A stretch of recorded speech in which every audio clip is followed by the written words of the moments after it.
ભાગવતના 3 શ્લોક એવા છે, એમાં છેલ્લો શ્લોક છે ભવે ભવે યથા ભક્તિ, ભવે ભવે યથા ભક્તિ, પાદયોસ્તવ જાયતે, પાદયોસ્તવ જાયતે, તથા પુરુષવદેવેશ,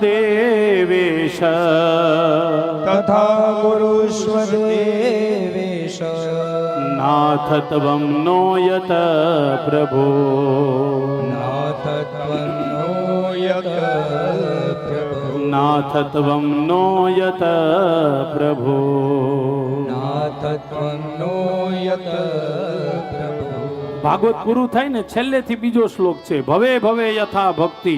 એ ભગવાન જન્મ જન્માંતર સુધી તારી ભક્તિ મળે. પાદયો સ્તવ જાયતે, ભગવાન તારા ચરણમાં અમને રહેવાનું સ્થાન મળે.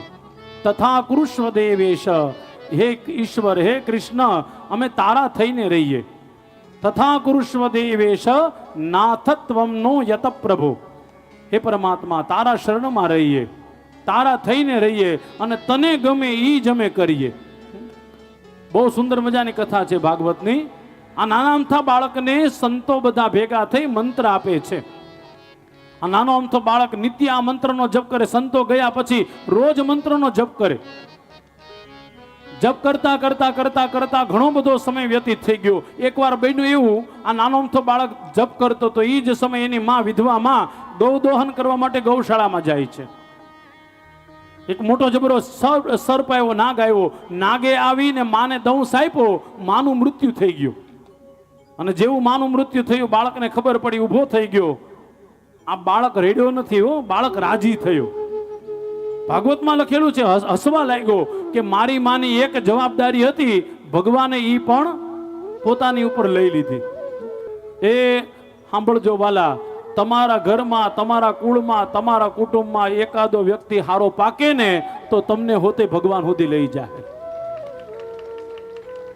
એકાદો સારો વ્યક્તિ, એકાદો ભગત તમારા ઘરમાં પાકવો જોઈએ સાહેબ. નકરું અર્થ માટે નથી, એકાદો સારો વ્યક્તિ થાય, સમાજની સેવા કરે, પોતાનું ધ્યાન રાખે, મા બાપનું ધ્યાન રાખે, બધાનું ધ્યાન રાખે.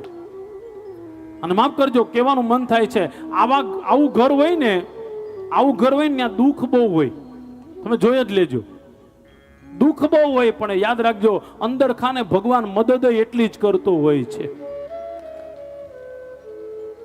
અને ઇનડાયરેક્ટલી કહું તો ક્યારેક ક્યારેક આ બધી વાત છે ને અમને સમાજમાં દેખાઈ જાતી હોય છે. આ નાના અમથા બાળકનું માનું મૃત્યુ થયું પછી રાજી થયો છે. માની અંતિમ ક્રિયા કરી અને સંતોએ આપેલો મંત્ર લઈ અને જંગલમાં જતો રહ્યો. રોજ મંત્રનો જપ કરે, નમો ભગવતે તુભ્યમ વાસુદેવાય ધીમહિ પ્રદ્યુમ્ના અનિરુદ્ધાય નમ શંકર્ષણાય ચ.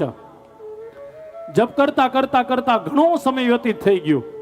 અને પછી તો એકવાર બેને એવું આકાશવાણી થઈ, એ બાળકને સૂચના આપે છે, હે બાળક, આ જન્મમાં નહીં પણ આવતા જન્મની અંદર તું બ્રહ્માજીનો દીકરો બનીને આવીશ. તારું નામ નારદ એવું પડશે અને સ્વયં સરસ્વતી મા તને વીણા આપશે. બધી ઈ જ સમયે નાના અમથા બાળકનું મૃત્યુ થયું અને ઈ બાળક બીજા જન્મમાં કોણ બન્યા? નારદજી. એકવાર જીજીકાર કરો, બોલો નારદ ભગવાન કી જય. આપણા બધાની તકલીફ ઊંધી છે. પાછા નારદજીનું નામ લે ઘણા તો એમ જ થાય હો કે નારદજી એટલે મોટી જબર ચોટલી હોય, પાછી ઊભી હોય. લે, આ ટીવી વાળાએ આપણને બધા બ્રહ્મા નાખી દીધા. આમ ધીરે ધીરે બોલો તો નારદ બોલો જોઈએ. નારદ નો અર્થ શું થાય? નારદ. નારદ એટલે જેનો ફેસલો ભગવાને રદ ન કરી શકે એનું નામ છે નારદ. હવેલીમાં જાઓ તો બપોરે 1:30 વાગે ભગવાનના દર્શન ન થાય હો. લક્ષ્મીનારાયણ મંદિરમાં જાઓ તો બપોરે 1:30 વાગે ભગવાન ન મળે, પણ 1:30 વાગે નારદજીને જો ભગવાન પાસે જવું હોય તો છૂટ. નારદજી એક જ પાત્ર એવા છે જે ગમે ત્યારે ભગવાનની પાસે જઈ શકે વિધાઉટ પરમિશન.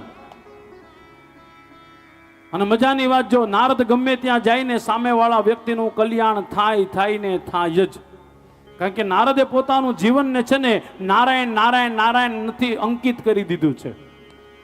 આખી જિંદગી નારાયણ નારાયણ નારાયણ સતત બોલતા જ જાય. અને મજાની વાત, જો નારદજીને આ મંત્ર આપનાર નારાયણ પોતે જ છે. નારદના ગુરુય નારાયણ, મંત્રય નારાયણ, અને આખો દી બોલે નારાયણ નારાયણ નારાયણ નારાયણ.